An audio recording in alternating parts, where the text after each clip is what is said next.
Friday, the 3rd of May, 2023. 10:15 in the morning. A quiet industrial road in Blackburn, Lancashire. Officers stand outside a cold storage unit known as the Old Fire Station, waiting.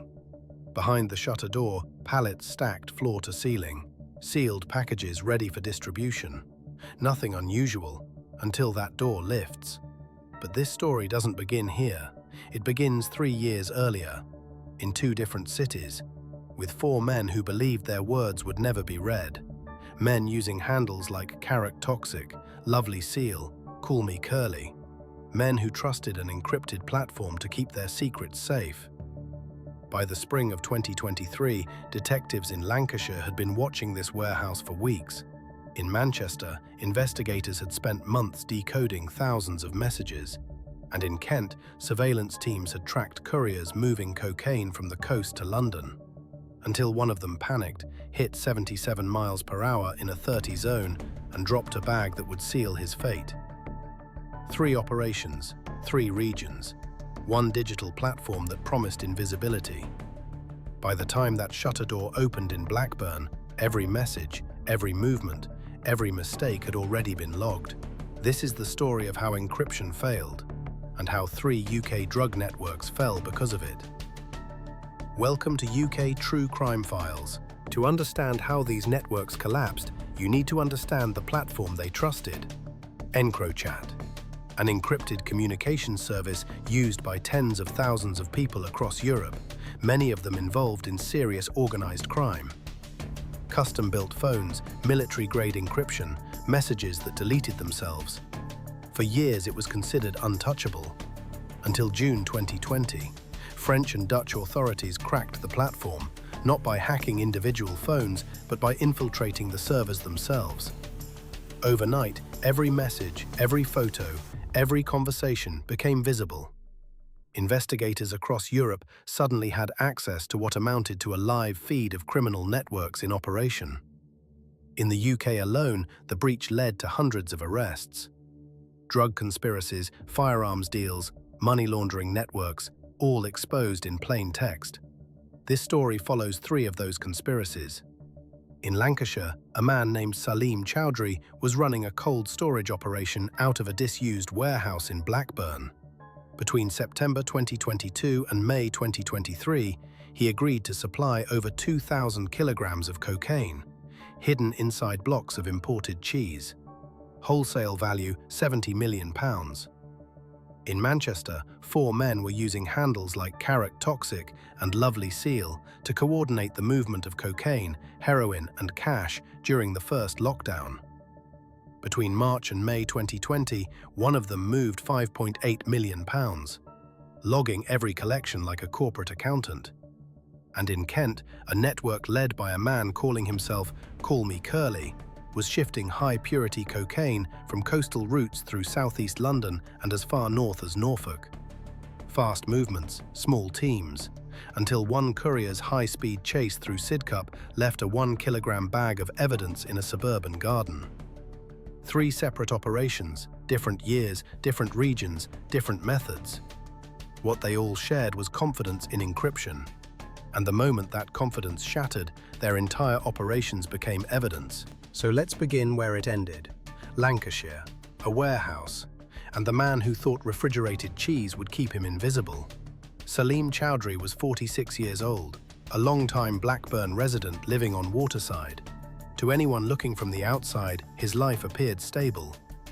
A man with business connections, access to storage units, nothing that attracted attention. But for nearly a year, what looked like legitimate trade was being used to move tons of Class A cocaine across the country. His base of operations was the Old Fire Station, a disused commercial building converted into private cold storage. It sat among other industrial units on a quiet road, the kind of place where early morning deliveries came and went unnoticed. Refrigerated vans, pallets wrapped in plastic, nothing unusual. From here, Chowdhry managed a distribution system that functioned with the precision of a logistics firm. Shipments arrived from the continent, repackaged inside the warehouse, then sent on through couriers to different parts of the UK. Detectives later established that between September 2022 and May 2023, he had agreed to supply over 2,000 kilograms of cocaine. An extraordinary scale of trade with an estimated wholesale value of £70 million, positioning him among the upper tiers of UK supply. What made Chowdhry's operation so effective was its simplicity, disguised as legitimacy. The drugs were moved under cover of a regular import route from Belgium, concealed inside blocks of Gouda cheese. Cold chain shipping kept the temperature consistent and disguised the smell. Even trained sniffer dogs would have struggled to distinguish between dairy produce and narcotics sealed deep inside frozen blocks. Each block was roughly 2 feet long, cut, hollowed, refilled, then resealed to look untouched. Others were stored in black bin bags, ready for dispatch to couriers already on standby. From the outside, it looked like a thriving import business, but within those refrigerated crates lay the evidence of a network running on an industrial scale, and the first clues that would soon lead detectives from Lancashire to a much wider trail. Because Chowdhry wasn't working alone. 150 miles north, in South Shields, another figure played a crucial role in keeping the network running. Ridul Mohabbath, just 28 years old, operating quietly from his home on Dean Road. To those who knew him, he seemed like any other local resident. But to investigators piecing the operation together, he was far more than a courier. He was the coordinator, the link between Chowdhry's Lancashire warehouse and the distribution lines stretching across the northeast.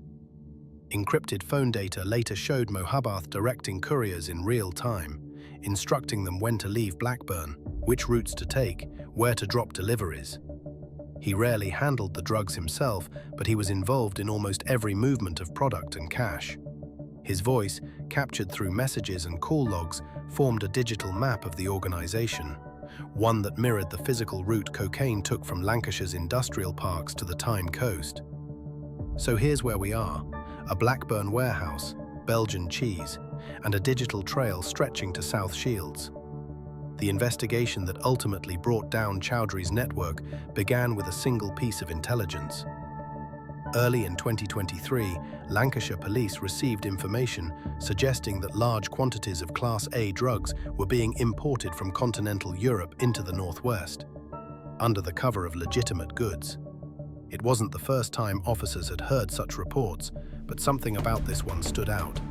The consistency of the shipments, the unremarkable nature of the consignments. Detectives within the East Lancashire Targeted Crime Team and the Serious Organised Crime Unit launched a covert operation. Their focus quickly turned to the old fire station in Blackburn, a location that had begun to appear in vehicle movement data and surveillance logs. The building had no active business registration, no visible signage, and no official deliveries listed through port-import records. Yet refrigerated vans came and went at regular intervals. For weeks, officers conducted stakeouts using unmarked vehicles positioned around nearby streets. Others followed suspect cars making repeated trips between Blackburn, the Midlands, and the northeast. As the pattern emerged, so did the connection. Several couriers seen visiting the old fire station were later traced to addresses linked to South Shields, confirming the existence of a two-region operation. Behind the scenes, investigators built a detailed picture of communications. Phone analysis and call mapping showed consistent contact between Chowdhry and Ridul Mohabbath, even during periods when neither appeared to be traveling. Encryption limited direct message access, but frequency and timing revealed coordination typical of high-volume drug logistics. By late April 2023, the surveillance team knew enough. The operation was ready to move. On the morning of the 3rd of May 2023, officers were in position. What they found inside that warehouse would become Lancashire Constabulary's largest ever cocaine seizure. The 3rd of May 2023 began like any other morning on Walpole Street, Blackburn. Delivery vehicles moved quietly through the industrial estate, the low hum of refrigeration units echoing off warehouse walls. But among them were unmarked police cars, strategically placed after weeks of surveillance. The operation was ready to move. Shortly after 10 o'clock, Saleem Chowdhry arrived at the old fire station unit. He parked his car, unlocked the roller shutter, and began to lift it, unaware that armed officers were already closing in. The moment he pulled the door halfway, the team advanced. What happened next was caught entirely on body-worn camera footage, later released by Lancashire police. Inside the warehouse, the scale of the operation became immediately clear. Stacked on pallets were crates of Gouda cheese, wrapped and sealed for transport. Beside them, black bin bags filled with packages of white powder, industrial rolls of cling film, vacuum sealing machinery, everything needed to repackage and redistribute cocaine on a massive scale. Detectives knew at once they had found the core of the operation. Chowdhry was arrested on site without resistance. Nearby, one courier was detained attempting to leave the area, but a second courier escaped, heading north in a separate vehicle. Investigators quickly traced that car's route towards South Shields, confirming through communication data that the driver remained in contact with Riyadul Mohabbath during the journey. As officers continued to secure the building, they catalogued the evidence. 200 kilograms of high-purity cocaine, each brick hidden inside blocks of imported cheese. It was Lancashire Police's largest single cocaine seizure to date, with an estimated street value of £17.2 million. Detective Sergeant Hayden Sarby from Lancashire Police's East Lancashire Targeted Crime Team later recalled Chowdhry's reaction at the moment of arrest. You could see by the look on his face that his world had crumbled. The success in Blackburn triggered a series of coordinated follow-up raids. At Chowdhry's home on Waterside, police recovered around £10,000 in cash, bundled in drawers and cupboards. Documents linking him to transport vehicles and contact lists for drivers were also seized. Further north, officers from the same task force, working alongside the Northeast Regional Organised Crime Unit, targeted addresses connected to Riyadul Mohabbath. He was arrested outside his property on Dean Road, South Shields, standing only a few feet from an Audi later found to contain snap bags of cocaine. A search of a linked property in Jarrow uncovered cash bundles, an accounting machine, and suspected Class A drugs in various quantities. The evidence tied every thread together, the supply line running from Belgium, through Blackburn's warehouse, and finally into South Shields' distribution base.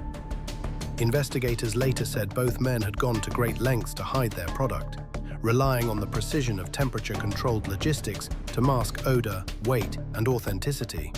What they hadn't accounted for was the patience of the officers following every delivery, every coded message, and every van that rolled through the old fire station's shutter. Nearly a year after the dramatic raid in Blackburn, the case reached Preston Crown Court, and the overwhelming evidence was laid out in full. During the hearing, Detective Sergeant Hayden Sarby from Lancashire Police's East Lancashire Targeted Crime Team described the scale of the operation and the financial trail connecting two men at the heart of an industrial-scale drug conspiracy. In closing statements, prosecutors highlighted that this case represented Lancashire Constabulary's largest ever Class A drug seizure and a benchmark for how cross-border importation could be dismantled through patient, coordinated policing. On Friday, the 12th of April 2024, Saleem Chowdhry, aged 46, stood before the court and pleaded guilty to conspiring to supply cocaine and money laundering. Judge and jury heard how Chowdhry's operation was structured with precision. For his leadership role and the magnitude of the supply network, Chowdhry received a sentence of 27 years and 6 months in prison, one of the longest ever imposed in Lancashire for a single Class A drugs case. 3 days later, on Monday the 15th of April 2024, Riyadul Mohabbath, aged 28, appeared before the same court. He also pleaded guilty to conspiracy to supply cocaine. Mohabbath was sentenced to 16 years imprisonment. Between them, the two men received a combined sentence of over 43 years. In a statement following sentencing, Lancashire Police emphasised that beyond the drugs themselves, the operation had fueled violence, debt, and intimidation in local communities. The force renewed its public appeal, urging residents to report suspected drug activity through Crime Stoppers, the police live chat, or emergency channels. But while Lancashire's network was built on cold storage and Belgian imports, 150 miles away in Manchester, another encrypted operation had been thriving on something else entirely: lockdown silence and digital overconfidence. And by the time investigators decoded the messages, they had uncovered not just a supply chain, but a corporate-style criminal enterprise with departments, roles, and a money trail worth nearly £6 million. Between March and May 2020, as the country sat under lockdown, the streets of Greater Manchester looked quieter than ever. But behind the silence, an encrypted network was alive with activity. A stream of coded messages moving between dealers, couriers, and cash collectors. This was the digital heartbeat of an organised crime group operating across Manchester, Rochdale, and Oldham. At the centre of it was EncroChat, and after it was cracked in June 2020, it exposed thousands of criminal networks across Europe, including one in Greater Manchester.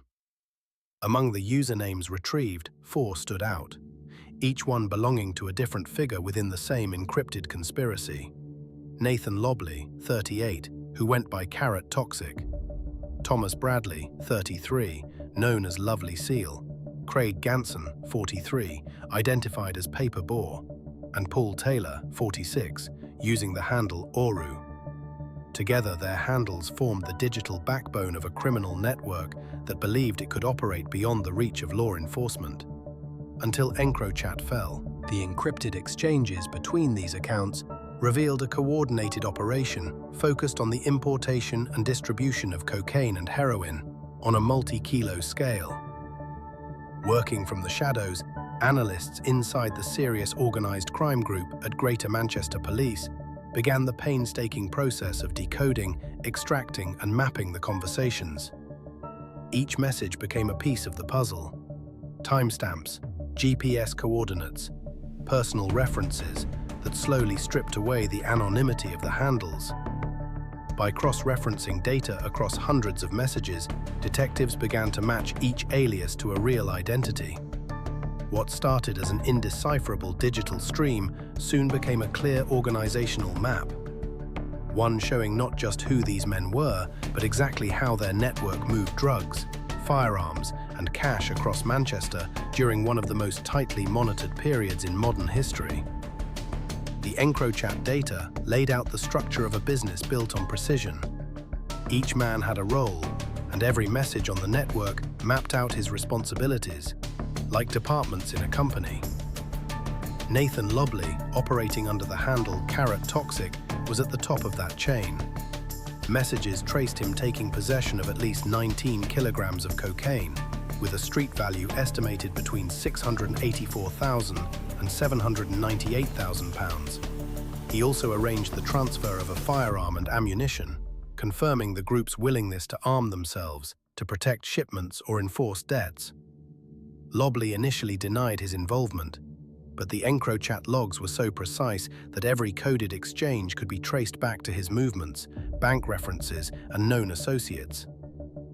Below him was Thomas Bradley, known online as Lovely Seal, the group's money man.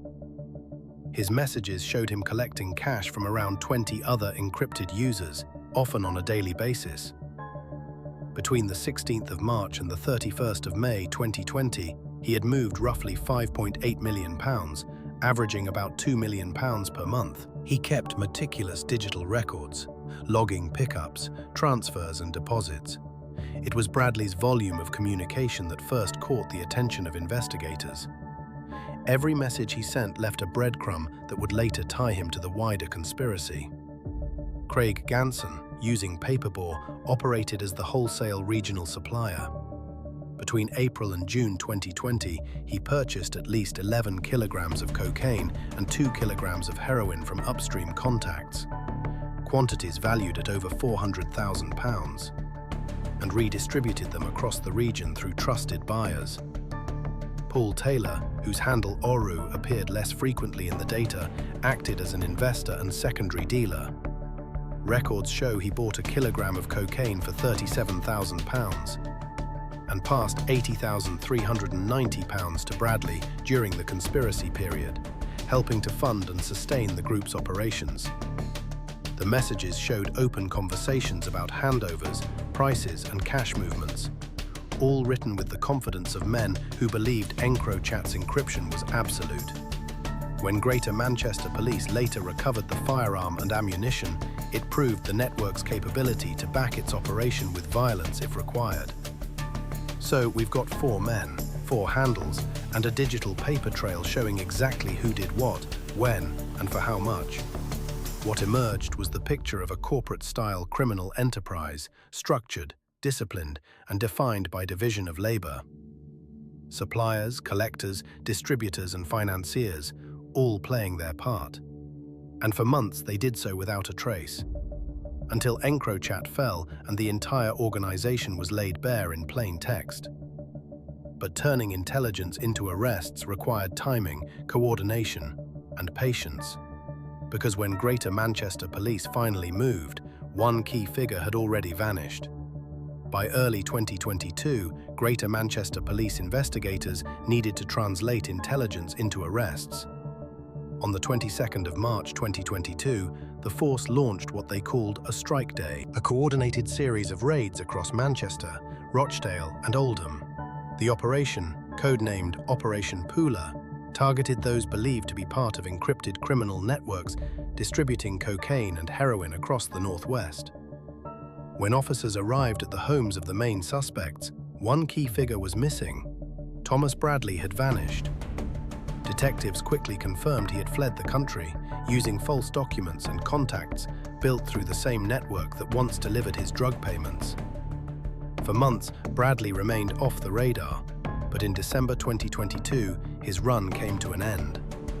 Border officers at Holyhead Port detained him as he returned to the UK, confirming his identity through biometric checks. It was a quiet end to 9 months on the run. Meanwhile, the evidence extracted from seized devices continued to grow. Digital forensics teams within the serious organized crime group tied each EncroChat handle to physical devices found during the raids. Embedded GPS data, message timestamps, and transaction logs created an unbroken link between the encrypted accounts and their real-world users. Investigators also uncovered courier chat logs, which detailed the movement of multiple kilos of cocaine and heroin throughout the pandemic. When the results of Operation Pooler were presented internally, officers described it as a benchmark case, a demonstration of how encrypted networks could be cracked open and mapped from message to movement. What had begun as silent encrypted chatter between 4 men now stood as a fully exposed enterprise. In a statement, Detective Constable David Grimshaw of the Serious Organised Crime Group addressed the results. They thought encryption made them untouchable, but it didn't.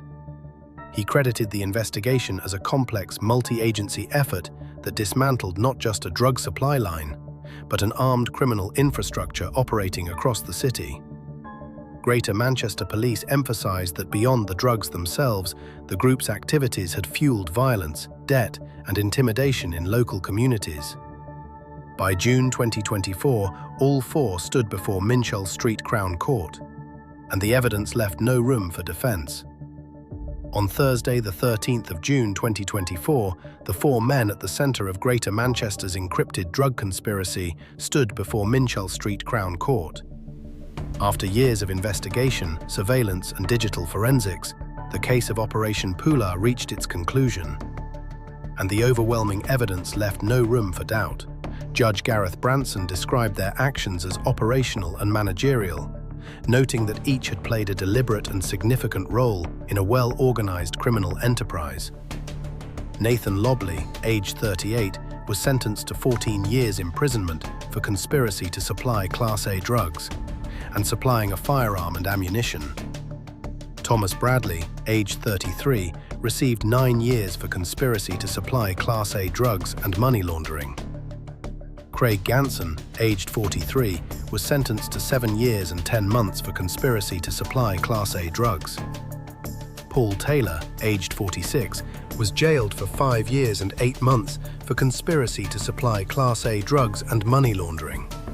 In total, the 4 received a combined sentence of 36 years and 6 months.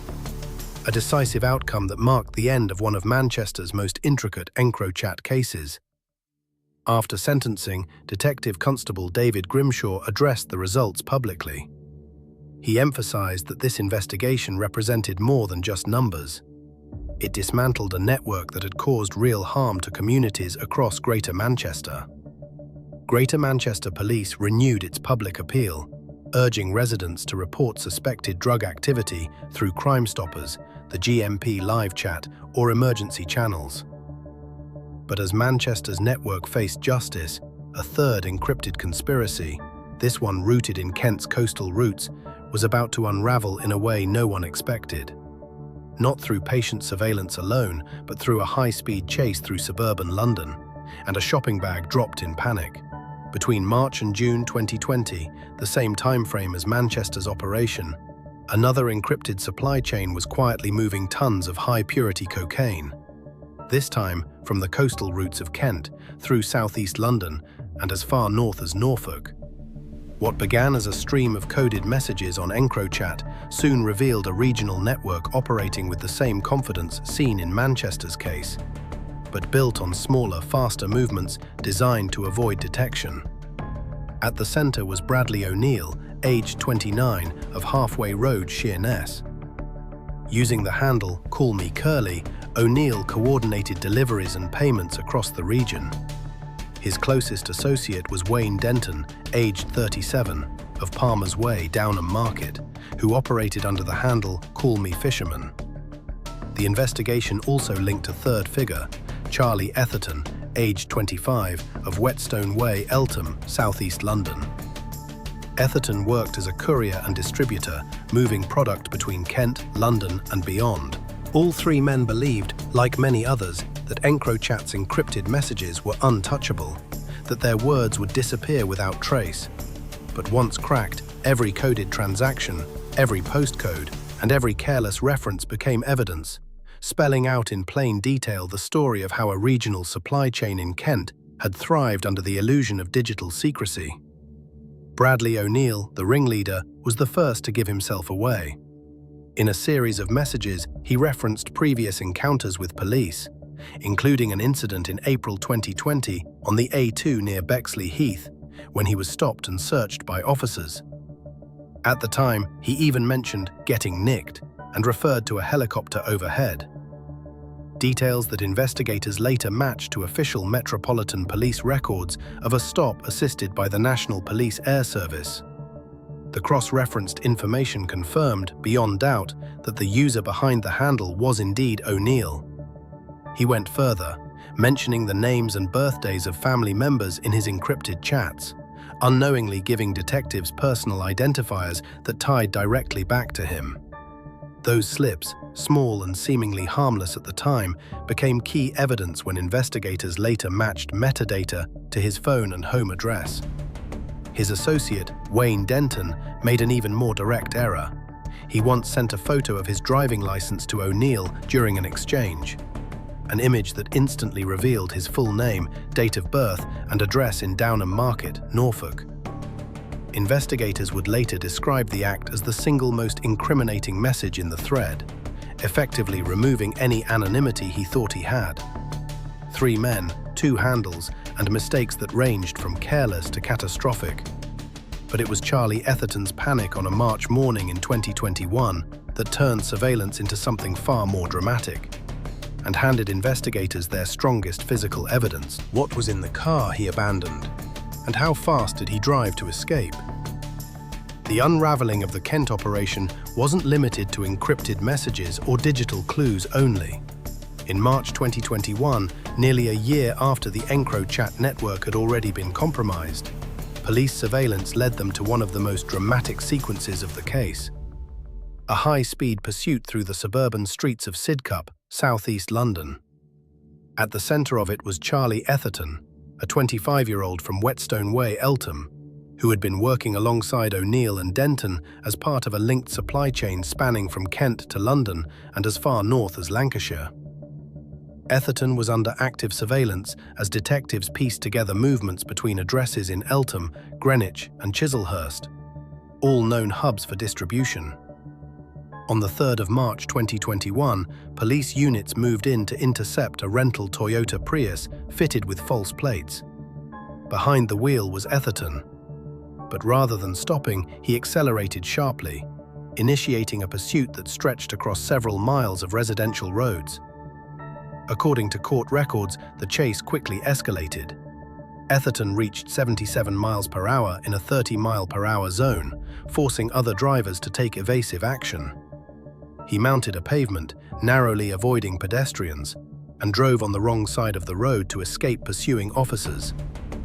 At one junction, he ran a red light at full speed, a move prosecutors later described as an act of utter disregard for public safety. The pursuit came to an abrupt end when Etherton abandoned the vehicle and fled on foot, cutting through back gardens and scaling fences. In the chaos, he dropped a Sainsbury's shopping bag. Officers later recovered it during a ground search. Inside, forensic teams discovered 1 kilogram of cocaine, tested at 93% purity, consistent with high-grade imports from European suppliers. While Etherton initially evaded capture, the bag and the vehicle told the story he tried to run from. Fingerprints, contact traces, and surveillance footage linked him directly to the car and to the wider EncroChat network. 13 days later, he was arrested without incident, having already contacted police through his solicitor, asking, almost casually, if he could hand himself in after celebrating his birthday on the 19th of March. The pursuit marked the final break in the Kent supply chain. It exposed not just a courier in panic, but the desperation of a crumbling organization already under the weight of digital evidence. What began as a reckless attempt to escape became one of the clearest pieces of physical proof tying Etherton to O'Neill and Denton, and to a £2.5 million conspiracy that spanned counties. With Etherton in custody and the bag in evidence, the final pieces fell into place. When would the three face court, and what sentences awaited? By the end of 2021, the final stage of the Kent investigation was ready to unfold. In December 2021, detectives moved on Bradley O'Neill. He was arrested at a caravan in Sheerness, where he lived with his partner and their newborn daughter. At the time of his arrest, O'Neill had already left the drug trade and was working legitimately. But the weight of evidence gathered from 2020 left no room for defense. That same day, Wayne Denton, aged 37, was also taken into custody at his home in Downham Market, Norfolk. His case was later connected to a second cocaine conspiracy stretching back to early 2021, in which he had continued to supply Class A drugs across London and the South East. The case reached its conclusion at Maidstone Crown Court on the 11th of July, 2024. In his ruling, Judge Gareth Branson described their actions as operational and managerial, noting that each had played a deliberate and significant role in a well-organized criminal enterprise. Following sentencing, Detective Constable Steve Brown of Kent Police addressed the outcome. They thought encrypted messages would keep them safe, but there's no hiding place. Bradley O'Neill was sentenced to 9 years imprisonment for conspiracy to supply Class A drugs. Wayne Denton received 4 years and 9 months for 2 counts of conspiracy to supply Class A drugs. Charlie Etherton was jailed for 5 years and 5 months and given a 3-year driving ban for conspiracy to supply Class A drugs and dangerous driving. In total, the three received a combined sentence of over 19 years in prison. 3 networks, 3 regions, 3 collapsed operations. But one common thread tied them all together: EncroChat, a platform that promised invisibility and delivered thousands of arrests across Europe. In the UK alone, the cracking of EncroChat led to one of the largest law enforcement operations in modern history. Hundreds of prosecutions, tons of drugs seized, firearms recovered, money laundering networks dismantled. These 3 cases, Lancashire, Manchester and Kent, represent just a fraction of that wider impact. But they also reveal something deeper about the limits of digital anonymity and the resource intensity required to turn encrypted intelligence into courtroom convictions. What's striking about all 3 operations is how ordinary they appeared from the outside. A warehouse moving cheese, a lockdown-era money collector, a courier driving a rental car. But beneath that surface, industrial-scale conspiracies built on precision, coordination, and the belief that encryption was absolute. When that belief shattered in June 2020, it didn't just expose individual criminals.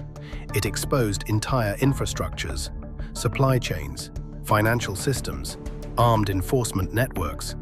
And yet, questions remain. How many networks were never detected? What platforms replaced EncroChat after it fell? Sky ECC, another encrypted service, was compromised in 2021. But new services continue to emerge. The legal landscape is also evolving. Some EncroChat cases remain under appeal, with defense teams challenging the admissibility of evidence obtained through the French-led server infiltration. Courts have largely upheld the use of this material, but the debate over privacy, surveillance, and due process continues. For the communities affected by these networks, the impact goes beyond the courtroom. Disruption of supply doesn't eliminate demand, and while these convictions represent significant wins for law enforcement, the broader fight against organized crime remains ongoing. Lancashire, Manchester, and Kent each saw major operations dismantled. Millions of pounds in drugs taken off the streets, decades of prison time handed down. But the systems that enable these conspiracies, corruption, demand, international smuggling routes, remain in place. If this kind of detailed, responsible coverage matters to you and you want to see more UK cases handled with care and verified facts, consider subscribing. And if you're from Blackburn, Manchester, or Kent, and you remember these cases or have been affected by organised crime in your area, share your thoughts below, respectfully. We read every comment. 3 conspiracies, 1 encrypted platform, and lessons that go far beyond the courtroom. Thank you for watching UK True Crime Files.